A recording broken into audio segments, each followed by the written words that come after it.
Meus caros, tudo bem? Sejam bem-vindos ao canal Humanitas, o canal de pesquisa na área de humanidades. Eu sou o professor Cristiano Mello e falo aqui com vocês. No vídeo de hoje, falaremos um pouco sobre como você, pesquisador iniciante ou profissional, pode adquirir uma voz autoral. Bom, antes de tudo, se você é novo aqui no canal, por favor, se inscreva e ative também as notificações e dê o seu joinha no final do vídeo.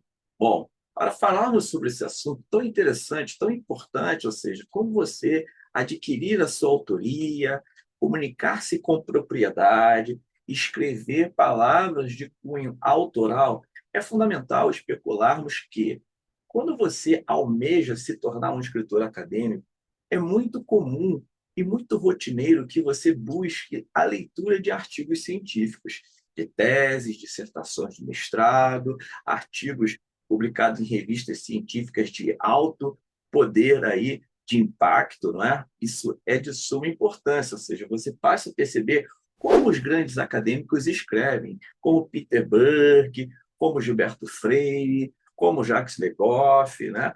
Como até mesmo o grande escritor nacional Machado de Assis e o escritor inglês William Shakespeare.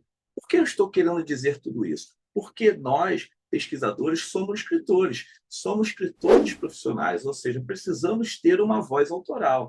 E, acima de tudo, uma voz autoral, ela implica no caráter de originalidade, ou seja, está diretamente ligado à sua voz escrita e, ao mesmo tempo, a sua propriedade para falar sobre algum assunto. É por isso que, quando nós escrevemos, esboçamos nossas ideias, rascunhamos o nosso raciocínio, nós implicamos o quê? Nós, ao mesmo tempo, colocamos o nosso pensamento na escrita, ou seja, na redação, seja de artigos científicos, monografias, dissertações de mestrado ou teses de doutorado. Bom, sem mais especulações, é muito importante que você leia, que você busque a leitura como alicerce, como fonte. Circule as expressões, circule os termos conectivos, circule os advérbios, circule substantivos, como o autor ele discute essa ideia, como ele argumenta, como ele constrói esse arranjo de frases dentro do próprio texto. Busca averiguar como ele sistematiza o seu pensamento. Isso é de suma importância. Quando você lê muitos artigos científicos e teses e dissertações, você busca aí encontrar o jargão acadêmico de alguns autores. E, ao mesmo tempo, você tenta criar o seu, esboçando o seu pensamento, rascunhando algumas ideias, e, ao mesmo tempo, sabemos que, se você busca a perfeição na escrita acadêmica, isso, sem sombra de dúvida, você não vai alcançar. Já falamos um pouco sobre essa questão do bloqueio também na escrita acadêmica. Vou deixar o card para que você possa tomar conhecimento do conteúdo. Bom, para que a gente possa aqui iluminar o que eu estou querendo dizer, eu trago um livro muito importante do Alfred Alvarez, que é um ensaísta inglês, escreveu A Voz do Escritor, um livrinho publicado pela Civilização Brasileira, um livrinho aí, 165 páginas, um livrinho que conta com vários exemplos, poemas, trechos de romances, de crônicas, no qual o autor discute sobre essa questão da autoria, ou seja, todos os criadores, né, escritores profissionais de ficção precisam alcançar uma voz autoral. Eu estou querendo dar aqui um exemplo rapidinho. Bom, quando você lê um texto de Machado de Assis, né, você já está acostumado a ler vários dos seus romances, né? Quando você lê Dom Casmurro, quando você Memórias Póstumas de Brás Cubas, Quincas Borba, Helena, a Ressurreição, né? Todos os romances, seja da fase imatura e da fase mais madura de Machado de Assis.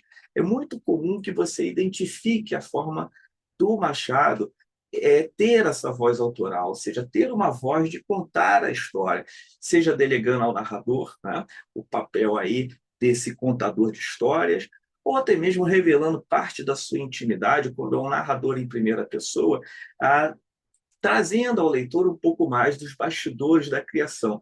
Machado de Assis conversava muito com os leitores, né? Provocava justamente com o seu narrador essa busca da interlocução com os seus leitores. Bom, Então, falando um pouquinho mais do livrinho aqui do Alfred Alvarez, tá? Ele é um escritor que nasceu em 1929, morreu em 2019, então morreu com 90 anos de idade, né? Então, ele era poeta, filósofo da linguagem, ensaísta. É uma tradução do Luiz Antônio Aguiar, tá? Então, o livro é dividido em 3 capítulos, e aqui ele traz vários subtítulos importantes, né? Algumas epígrafes de alguns autores consagrados, né? Como James Joyce, como, por exemplo, Oscar Wilde, né? William Shakespeare, Charles Dickens, né? Então ele discute uma literatura de cunho inglesa, fala também dos ghostwriters, né? Que são aqueles escritores que são pagos para escrever, né? E buscam aí tentar atribuir uma voz a esse mesmo autor, mas nem sempre conseguem, né? E é de suma importância quando nós fazemos esse tipo de rascunho acadêmico, ou seja, buscando uma voz autoral, que nós, ao mesmo tempo, temos a capacidade também de errar, né? Ou seja, se nós erramos, nós sabemos que tentaremos alcançar uma perfeição, né? Então, devemos ser um pouco mais humildes em relação à escrita acadêmica. Então, na conquista dessa voz autoral, mesmo que seja uma luta frenética ao longo da sua carreira científica, busque sempre ter originalidade, ter essa vocação acadêmica para descobrir novas frases, para descobrir um estilo. Se você escreve na primeira pessoa em tom ensaístico, busque trazer exemplos aí das suas experiências profissionais acadêmicas, busque trazer citações em latim, isso é importante porque enriquece o texto, citações em outros idiomas, busque elucidar aí um autor ou outro, trazer uma citação importante. Se você traz algumas citações de escritores consagrados, como Machado de Assis, saiba que o Machado de Assis já foi até dicionarizado. Existe um dicionário sobre temas da obra de Machado de Assis, de que vai de A a Z. Vou deixar a referência para que você possa tomar contato. Então, esses dicionários também facilitam muito a vida do autor, ou seja, a vida do pesquisador, né? O pesquisador, o autor, seja de artigos científicos, monografias, teses ou dissertações, precisa utilizar vastamente de vários dicionários, dicionários de sociologia, de filosofia, de história, de análise do discurso, de teoria literária, de estudos narrativos. Eu vou deixar alguns nos comentários também para que você possa reforçar a sua escrita acadêmica. Então, como eu mencionei, na busca incansável da sua voz autoral, tente ao máximo ser original. Tente ler, atribuir sentido às suas leituras, escrever à mão, isso facilita muito também você esboçar o seu pensamento e depois transmita esse conteúdo no teclado, ou seja, ao computador, né?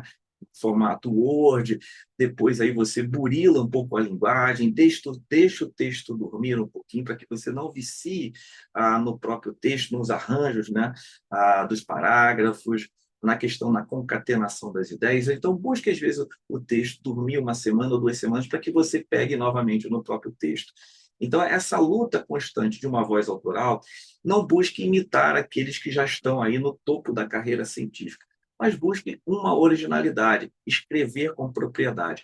Como eu falei no início do vídeo, quando nós lemos um texto de Machado de Assis, ou até mesmo Lima Barreto, ou um poema de Manuel Bandeira, ou um poema de Carlos Drummond de Andrade, aí é, pensar que esse mesmo artefato escrito, quando você lê, por exemplo, faça um teste, você risca o nome do autor, ou você leia esse mesmo texto, um outro texto do autor, sem a autoria do autor. Então, você já vai identificar essa voz. Bom, eu sei que esse texto é do Machado de Assis, eu sei que esse texto é do Lima Barreto.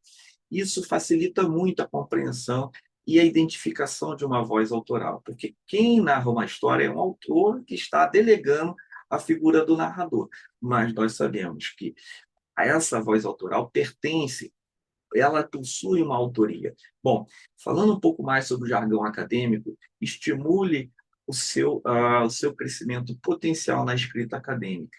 Leia. É de fundamental importância nós lemos os diversos gêneros acadêmicos. Isso facilita muito a que você possa adquirir a sua voz e falar com propriedade e originalidade. Bom, o vídeo de hoje foi sobre isso, sobre como você, pesquisador iniciante ou profissional, pode adquirir uma voz autoral e falar com mais propriedade. Se você gostou do vídeo, dê o seu joinha, escreva os comentários a respeito aqui do tema. O canal Humanitas agradece. Um abraço e até logo.